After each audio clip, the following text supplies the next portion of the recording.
بزاف ديال الشباب كيشوف بلي الهجرة بحال داك الحل السحري اولا عصا الساحر اللي غتبدل له حياته، وبلي غير غيوصل لبلاد اخرى غيلقى الخدمة الفلوس والراحة وكأن كلشي كيساينو غير هو. ولكن الحقيقة مختلفة شوية. الهجرة ماشي غير تركب طيارة وتمشي، الهجرة فيها بزاف د المسؤولية، المنافسة كبيرة، وحياة جديدة غتبداها من الصفر. وكاين فرق كبير بين واحد كيهاجر وهو واجد وواحد كيهاجر غير كيحلم. على داكشي قبل ما تسافر خاصك تسول راسك شنو المهارات اللي عندي، شنو نقدر نقدم، من الاخر شنو كنعرف ندير. في هذا الفيديو غنهضروا على اهم المهارات اللي خاصك تكتسبها قبل ما تهاجر باش ما تضيعش الوقت وتحتاج تبدا من تحت الصفر. وهادشي اللي كنقول راه عن تجربة وشفتو بعينيا من سنوات ديال الغربة.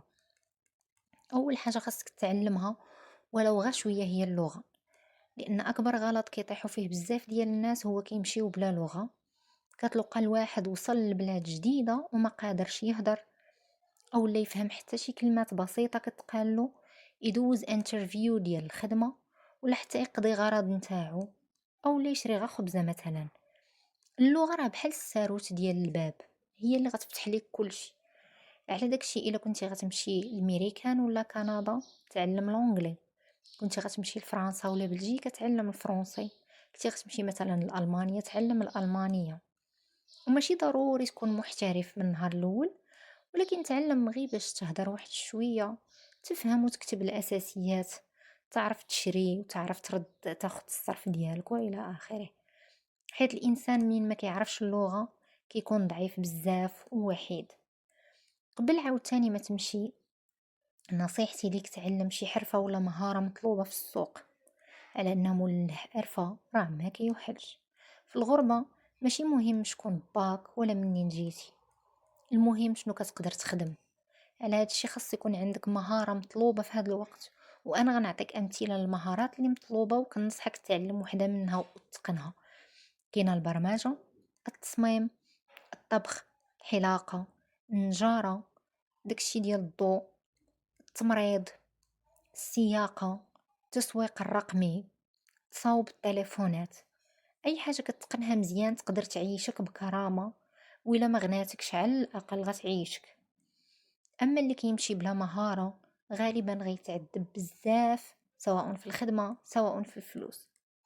ثالث حاجة انا بغيتك تتعلمها قبل ما تمشي، تعلم كيفاش تسير الفلوس. كاينين بزاف ديال الناس كيشوفوا بلي انه فاش كيتخلص في الغربة والخلصة كبيرة راه صافي ولا لاباس عليه، ولكن ما كيشوفش المصاريف. الكرا غالي، الضو الماء غالي، الضرائب، التأمين، المواصلات، كلشي هادشي غالي. الا ما عرفتيش تسير فلوسك حتى الا كان عندك مدخول زوين غتبقى حاصل غير في السلف. خاصك تتعلم كيفاش دير تجمع شويه د الفلوس وكيفاش دير تستثمرهم باش يوليو عندك كتر، كيفاش تتصرف بالفلوس، في الفلوس بعقلانيه، كيفاش تخطط لمستقبلك وما تبقاش غير باغي تبان قدام الناس. حيت كاين اللي كيبان لاباس عليه في انستغرام وهو غارق في الديون، وشحال صعيب ترد الديون. واحد المهارة واحدة أخرى نبغيك تعلمها، تعلم كيفاش تواصل مع الناس. في بلاد جديدة راك بوحدك، ما كاين لا صحابك لا عائلتك لا معارفك. على هادشي خاصك تعرف كيفاش تهضر مع الناس، كيفاش تبني علاقات جديدة، كيفاش تحترم الثقافات، كيفاش تخدم مع ناس مختلفين عليك.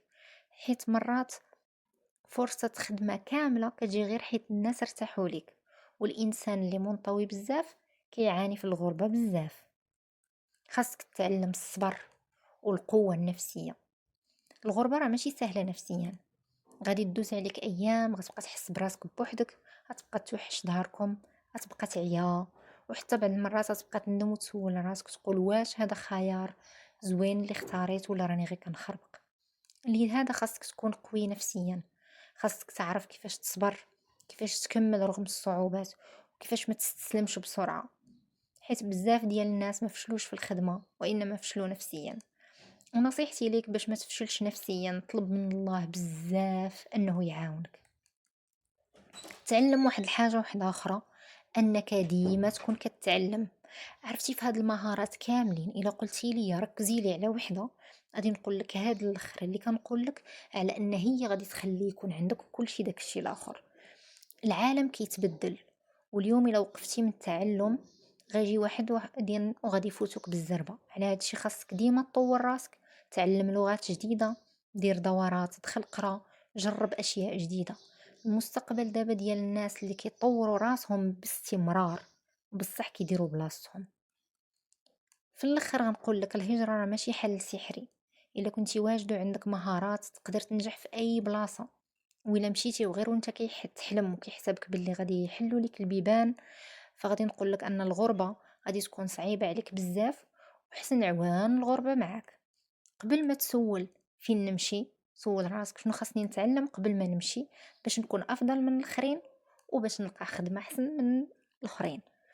وانتوما، شنو هي اهم مهارة خاص الانسان يتعلمها قبل ما يهاجر؟ شاركوني في التعليقات.